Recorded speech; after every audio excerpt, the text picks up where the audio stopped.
Hello, and welcome to Not Now in Theaters. My name is Will Turntail, and I'm a writer and film fan from California. This episode is all about Thief. It's a Michael Mann action thriller starring James Caan as a take-no-shit, no-shits-given safecracker. The movie has been influential to many filmmakers, what with its neo-noir, rainy style grounded in realism. And the film has been sitting on my watch list for quite a while. I'm a big Michael Mann fan, so I'm excited to finally dive into this one with you. Before we start, a reminder that making films is hard and you have to respect that, so any criticisms are meant to be constructive. This review will contain spoilers. I'll do my best to call them out for you before they come up. Okay, let's get into the movie. Thief, 1981 review, Michael Mann's action thriller debut. The titular character of Thief steals diamonds and cash, but struggles to capture hearts and minds. The film directorial debut of Michael Mann, director of Collateral, it's a neo-noir heist action thriller movie. Although the formula fits a few genres, it serves straight. The term heist film might conjure up the breezy, confident, likable Ocean's 11 crew. Good-looking, smooth-talking dandies who could have killed it in the hospitality or corporate marketing world but chose criminal pursuits instead. No, this is the elbow grease version of the heist film. Here we crack safes or, failing that, cut through them with a 1,000-degree thermal lance. And forget the bright lights of Vegas. This movie is a night ride through a Chicago of crooked crooks and tilted cops, of steel beams and rainy streets. The film's reality stems from real-world inspirations. The screenplay is inspired by a memoir called The Home Invaders: Confessions of a Cat Burglar. It was written by Frank Hoheimer, who was, you guessed it, a former cat burglar. But none of this means Thief is not exciting. The tension in Ocean's 11 is how Danny Ocean and crew will pull this off without getting a stain on their fabulous suits. We know Danny's gonna win, and the how is the fun part. The tension here? Well, will the main character, Frank, be able to pull off the heist in the first place? And can he survive the people coming after him once it's done? Frank's survival is not guaranteed. Released in March of 1981, Thief nabbed an iffy $11.5 million at the box office against its $5.5 million budget, and who knows how much in marketing spend. But while the financial success was moderate at best, the critical response, then and now, remains positive. You can see the film's current 80% critical, 81% audience score on Rotten Tomatoes, as an example. A film that, strangely, both camps agree on. And with the film in the prestigious Criterion collection, it has some fans in high places. So is Thief a good movie? The plot of Thief. Frank owns a bar and a car dealership. But his nighttime job? He's a safecracker, part of a crew with his pal Barry. Things are going well for Frank. He's got a collage of his whole life together, and in it, there's a space for his love, Jessie, and best friend, David Okla Bertineau. Soon, things take a turn. Frank's recent haul of diamonds falls into the hands of a mob lieutenant named Attaglia. And as Frank demands his $180,000 back from Attaglia, it's up to Attaglia's boss, Leo, to decide if he can collect. Frank has a nighttime meeting with Leo. Leo generously returns Frank's recovered money. Then he lets Frank know he's one of his biggest fans. Leo reveals he's fenced many of Frank's past scores and now wants Frank on his jobs. Frank agrees to join him. Sergeant Yuritsi watches through binoculars, curious about the new player in Leo's crew. Leo and Frank set about a big job, one Frank sees as his last before retiring and settling down with Jessie. But it's going to be tough. And to make matters worse, Sergeant Yuritsi and his police pals want a piece of Frank's action. Will Frank's alliance with Leo hold? Will the police after him put him off the job? And can he crack the mother of safes he's gone after? I'm quickly walking you through the cast of this fine film. Frank is played by James Caan. His pal Barry and his thieving crew is played by James Belushi. You've got Tuesday Weld as Jessie, And David Okla Bertineau is played by Willie Nelson. Leo is played by Robert Prosky. Oh, Attaglia is played by Tom Signorelli. And Sergeant Urizzi is played by John Santucci. You can read the rest of the main cast in the transcript.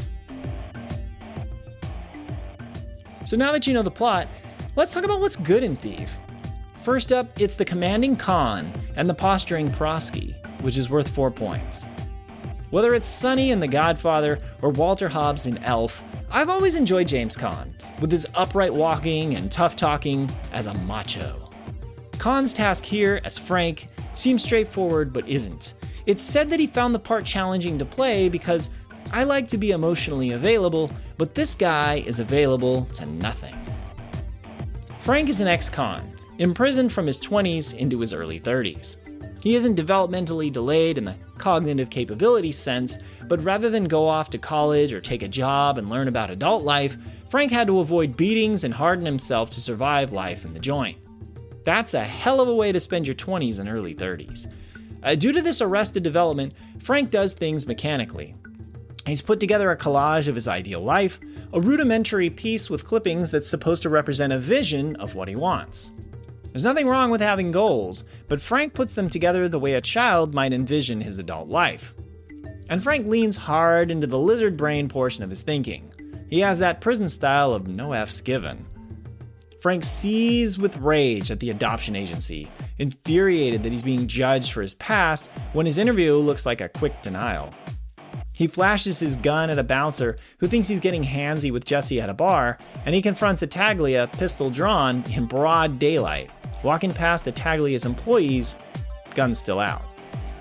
Caan is scary enough here that in the hospital scene, he decided to stare coldly at actor J.J. Saunders, who played the doctor. This really frightens Saunders, and his reaction in the film is genuine. Caan also took pistol training, which pays off in the film's final act. And he was mentored by ex-thieves to the point where he knew the equipment of safecracking about as well as they did. More on this in a minute. But the peak of Caan's performance has to be the diner scene.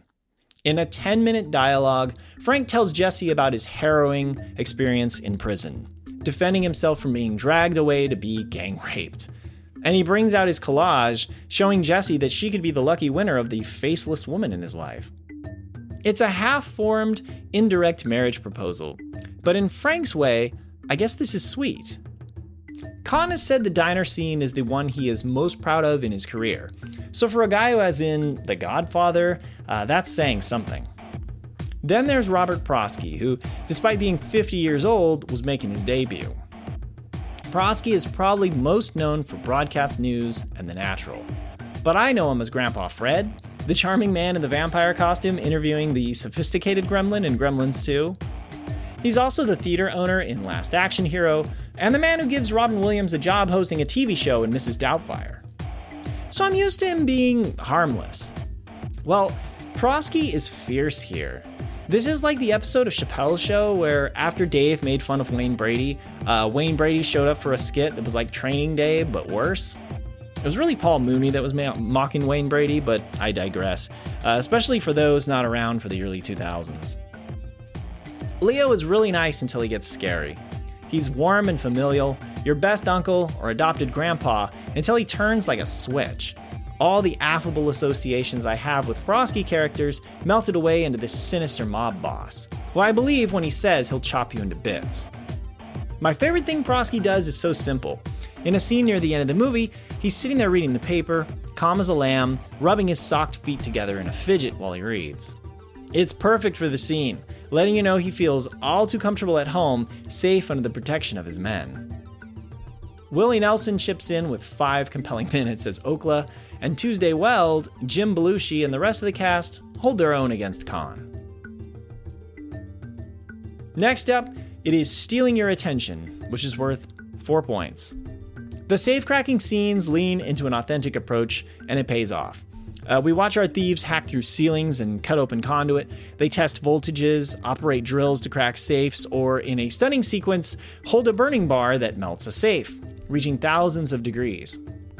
It's so dangerous that their partner has to walk around with a fire extinguisher, putting out little flaming bits with an extinguisher.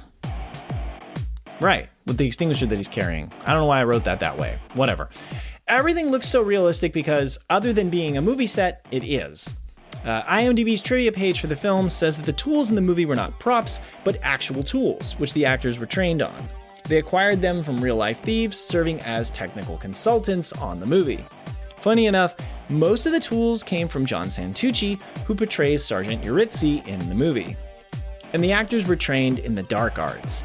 As James Caan is physically working with a 62-pound drill, he doesn't have to sell what he's doing as if he knows.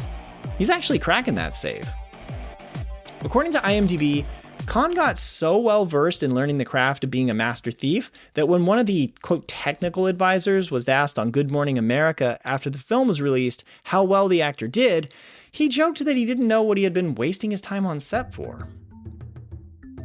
I did wonder why there were no video cameras in the vault areas of these buildings, but maybe this was not something people had back in 1981? I don't know. And I would have thought there would be a smoke alarm in the vault where they use the burning bar to melt through a safe, but who knows? Perhaps they just don't. Anyhow, the tension in these heist scenes is palpable, and their immersion is completely believable. So for a movie about being a thief, well, it delivers. And now for Tangerine Dreaming, which is worth 3 points. Tangerine Dream's ambient music sets the intriguing tone at all times.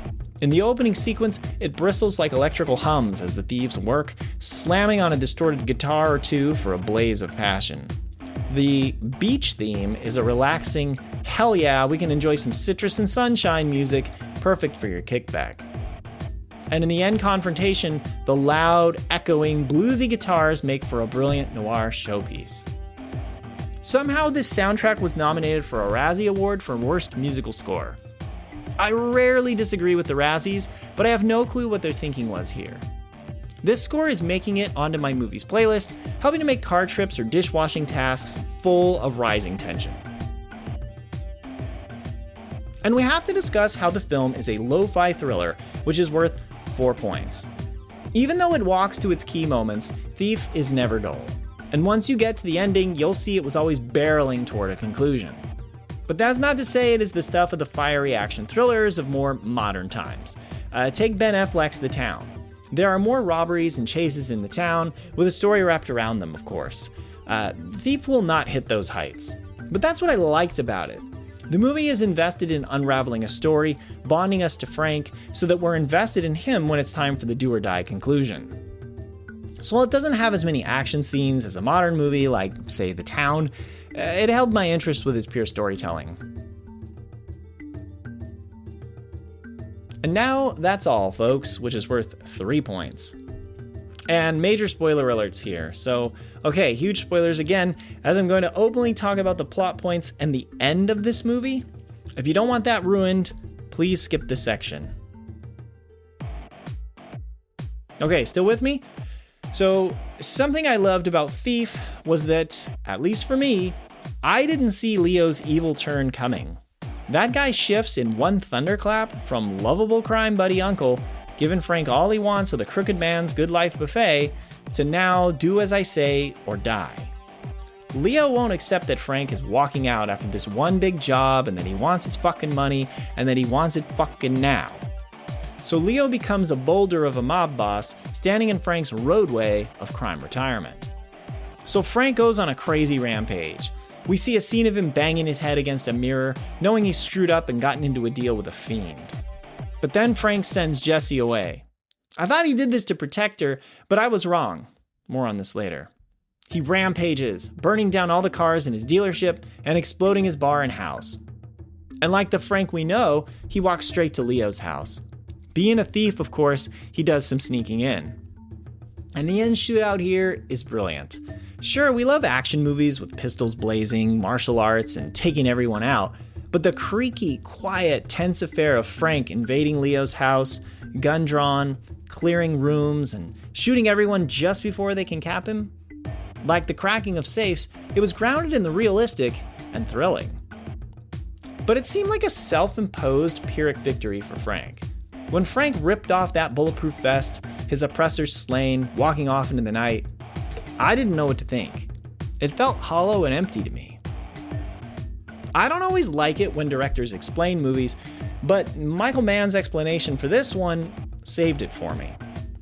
As IMDb says, Mann also comments the regression of Frank's character and how that now that he finally has everything he has wanted in his life, he'll have to regress back against Leo, who is threatening it all. And a quote from Mann, "Because he's a delimited man, given his history, the only thing he can see for himself to do is to rid himself of everything he's cared about so that he is reduced to that nihilistic state where there is no meaning in his life," adds Mann. And boom! Thank you, Michael Mann. Now I like the ending. Frank went berserk on his life, just like this, his How I Survived Prison story he tells in the diner, giving himself absolutely nothing to lose so he can walk into Leo's house and win. It's incredibly hardcore and nasty, and a noir ending to the core. And while we're spoiling the ending, IMDb also says there's some debate between Michael Mann and James Caan as to what happens to Frank after he walks down the street at the end. Mann doesn't have an optimistic view on what happens to Frank, even going so far as saying, where is he going? Nowhere. However, James Caan thinks that a man with Frank's determination would get everything he lost back no matter what. Yeah, I agree with Michael Mann. I think Frank is over, and I think he knows it, and I think he destroys everything anyway. He's like the scorpion and the frog. He stings, no matter what. So I won't remove points for the feeling at the end of the movie, now that I know why it happens. And I think Mann's explanation may help other audiences who felt the movie was a little empty. So what's not so good in Thief? The first issue is okay with more Okla, which is going to deduct 1 point. And a warning, more spoiler alerts here. So if you don't want to hear them, you can use the chapter skip. I must agree, seemingly for once, with the famous and infamous Roger Ebert, that we needed more of the Willie Nelson Okla character. Frank is so hard to characterize that even James Caan said he was hard to play. We learn the most about Frank in the diner, where he confesses all to his future wife and lays out his plan, offering her an in or out. While the Okla character would be a further window into Frank, revealing what they could reveal in their conversations and affections. Is Frank actually a romantic blunted by prison life? Has he been bad forever? So many things we could have simply by talking with his best friend. But Okla just dies, almost as if the director cut his scenes, which would be odd because Willie Nelson is great here. That death, too, could have come later in the film, closer to its conclusion, somehow raising the stakes. Now Okla, his advisor, is gone. So I have to agree with critics and audiences who have pointed out that Okla is a missed opportunity. And then there are the film's stock characters, which takes away 2 points. Some audiences say that Thief's characters are not quite formed, and I think that's true of some of them. Frank is all tough exterior. I could have done with more, but that was enough for me to follow him around with interest. But some of his supporting characters don't have it. Frank and Jesse's relationship is there. It's interesting on the surface, but it doesn't necessarily have the chemistry to show you any reason she would buy into marrying this guy. She didn't seem afraid of the criminal life, which is a plus for them. But what draws her to Frank? I can't say. Think of Karen and Henry Hill in Goodfellas. When Henry knows how to handle the attention and money he has, when he pistol whips the country club jerk who tried to touch her, she's turned on. Frank and Jesse? Nothing. The same could be said of Frank's accomplices. There's nothing wrong with, say, Jim Belushi's performance, but the character lacks funny quirks, memorable lines, and anything that would play him up as Frank's partner. So I add up all the points. Thief is stealing 14 of them. On my scale of let's not watch, should I watch, or go watch this movie, I'm gonna give it my go watch rating. Thief is a retro neo-noir action thriller. It won't set you on fire with car chases or gunfights the way a modern film might, but it leans into realism, and all the tension turns its slower pace into an asset. The movie has some outstanding depictions of thievery, some performances to enjoy, and a score that builds the edgy atmosphere. Thief's underdeveloped characters hold it back from soaring into the same cinematic heights as movies like Mann's Collateral, but it's well worth a watch. So if you're a fan of heist thrillers, go watch Thief. The Legacy of Thief. So what's the legacy of Thief? Well, the movie was the first film appearance of actors Dennis Farina, William Peterson, James Belushi, and Robert Prosky, which is a mighty fine list of actors to be in, yet have to say. Dennis Farina, if you don't know him, is Avi in Snatch, Jennifer Lopez's dad in Out of Sight, and Ray Bones Barboni in Get Shorty, among many other film roles. I bet you'd recognize his face if you don't know his name. William Peterson has been in tons of things, usually cop things. He starred in Manhunter, which is another Michael Mann movie, and William Friedkin's To Live and Die in LA, which I covered in episode 27 of this podcast, if you want to check that out. It's one of my very favorite movies I've ever done. I bet you know James Belushi, who played Barry. He's, of course, the brother of John Belushi and played cops in many movies. And we already talked about Robert Prosky. John Santucci, whose real name is John Schiavone, and who plays the role of corrupt cop Eurizzi, was a recently paroled thief on whom Frank was partly based, and he acted as a technical advisor on the film. I haven't watched Michael Mann's Heat in a long time, almost to the point where I don't know much about it anymore, but some fans say this film, being Mann's debut, is like a warm-up for Heat. I think that does this movie a disservice, calling it an inferior version of many people's classic, but you can see the logic in that there is a thematic similarity to that movie, what with the walking away from everything in a few seconds when the heat is on you in Heat, and Frank's nihilistic lack of attachment to his life. Near the end of the film, Frank destroys his house. Well, the film company built a false front onto a real house and attempted to destroy it with explosives. The explosion severely damaged the real house, and it was so bad that they had to demolish the home. So a dark legacy of this movie is that it blew that house to shit. It is said Al Pacino turned down the role of Frank due to scheduling conflicts. You wonder what Pacino would have done in the role of Frank. I have a feeling that scene in the diner would have gotten a lot more vibrant and maybe with a bunch of yelling. But this is still 1981, which is pre-Scarface Pacino, pre-auto-screaming Pacino, and more nasally Pacino. So it would be interesting to see how he would have played it. Pacino would later team up with Michael Mann for Heat and The Insider. Gene Hackman and Roy Scheider were also considered for the role of Frank. And that's funny, just going after both of the hardened guys from The French Connection. Neither one of those actors would do badly in this role, of course, but I can't quite see either of them fitting as well as Caan. Michael Mann's preferred choice for Frank? Well, that was Jeff Bridges. Yes, as brilliant as Jeff Bridges is, I can't see that one at all. I know Bridges has a range far wider than the dude, but not as a prison-hardened thief. At least for me. In 2014, the Criterion Collection added this film to its catalog. The movie has been digitally restored from a 4K master of the director's cut approved by Michael Mann, with a 5.1 surround DTS HD audio soundtrack. It is spine number 691. If you like these technical things, Thief is the only Michael Mann film presented in the 1:85:1 widescreen ratio. After this film, he has shot all of his movies in a 2:35:1 anamorphic widescreen ratio.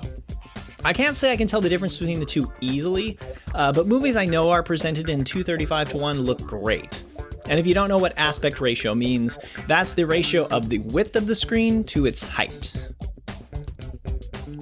Thief's Wikipedia page points out that the movie establishes Michael Mann's style, particularly the way he uses light and shadow to give everything happening, especially at night, a sense of danger. It's especially strong in that opening sequence of the movie. One famous name we haven't discussed, Thief was co-produced by Jerry Bruckheimer. But this is not the Bruckheimer feeling you probably get when you hear his name. This is before Bruckheimer and his partner Don Simpson pushed out Flashdance, Beverly Hills Cop, Top Gun, and later films like Con Air. I can find two movie posters for Thief.